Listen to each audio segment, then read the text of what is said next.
اللہ کے نام سے شروع جو بڑا مہربان نہایت رحم والا ہے۔ اللہ انسان کو چھوٹی تکلیف دے کر بڑی بڑی مصیبتوں سے بچا لیتا ہے۔ وہ بڑا غفور و رحیم ہے، اس کی حکمتیں انسان کی سمجھ سے بالا تر ہیں۔ موت کی کبھی آرزو مت کریں، اگر تم نیک ہو تو شاید زیادہ نیکیاں کر سکو، اور اگر بد کردار ہو تو توبہ کر کے اللہ کو راضی کر سکو۔ جب رشتے نبھانا مشکل ہو جائے تو ان کو نبھانا نہیں چاہیے، بلکہ اللہ کے حوالے کر دینا چاہیے۔ معمولی سے معمولی پیشہ اختیار کرنا ہاتھ پھیلانے کی ذلت سے بہتر ہے۔ چیزیں وقتی ہوتی ہیں، ٹوٹ جاتی ہیں، رویے دائمی ہوتے ہیں، صدیوں تک اپنا اثر چھوڑ جاتے ہیں۔ روشنی کی امید رکھو، مگر امیدوں پر زندگی مت گزارو۔ اللہ والوں کی باتیں سکون قلب عطا کرتی ہیں، اور اہل ظاہر کی باتیں دل میں انتشار اور بے اطمینانی پیدا کرتی ہیں۔ اس دنیا کی مثال ایک پہاڑ کی سی ہے، اور ہمارے اعمال کی مثال اس میں گونجنے والی آواز کی سی ہے جو پلٹ کر ہمارے پاس آ جاتی ہے۔ جو شخص روحانیت میں جتنا بلند ہوتا ہے، اتنا ہی وہ مال کی محبت اور اقتدار کی چاہت سے دور ہوتا ہے۔ اس دنیا میں کوئی خزانہ سانپ کے بغیر، کوئی پھول کانٹے کے بغیر، اور کوئی خوشی غم کے بغیر نہیں۔ صرف پیسہ ہی رزق نہیں، بلکہ عقل، ادب، اولاد اور علم بھی رزق ہے، اور اس سے بڑی بات کہ بہترین دوست بھی رزق میں شامل ہے۔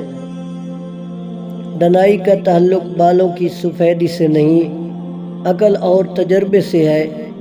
دل سیاہ ہو تو داڑھی کے سفید بالوں کی کیا وقت۔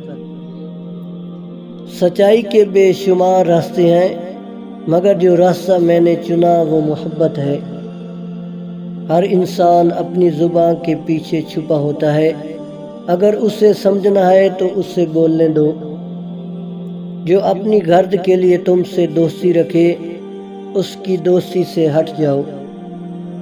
3 چیزیں انسان کو اللہ سے دور کر دیتی ہیں: اپنے اعمال کو زیادہ سمجھنا، اپنے گناہوں کو بھول جانا، اپنے آپ کو سب سے بہتر سمجھنا۔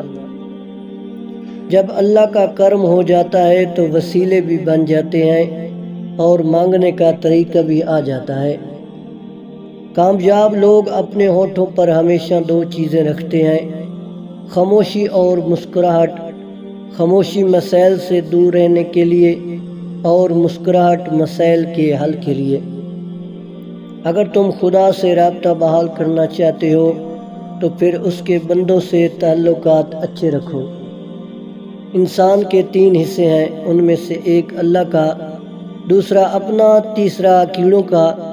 جو حصہ اللہ کا ہے وہ روح ہے، جو حصہ اپنا ہے وہ عمل ہے، اور جو کیڑوں کا ہے وہ جسم ہے۔ تعلیم انسان کو بولنا تو سکھا دیتی ہے، مگر یہ نہیں سکھاتی کہ کب، کہاں اور کتنا بولنا ہے۔ انسان کی بربادی کا وقت تب شروع ہوتا ہے جب اس کے والدین اس کے غصے اور ناراضگی کے خوف سے اپنی ضروریات اور نصیحت کرنا چھوڑ دیتے ہیں۔ انسان کا کردار اس کی زبان کے نیچے پوشیدہ ہے۔ اگر کسی شخص کے کردار کا پتہ لگانا ہو تو اس کو سخت غصے کی حالت میں دیکھو۔ کبھی بھی کسی ایسے شخص پر اعتماد مت کرو جو اپنے خلوص کی قسمیں کھاتا ہو۔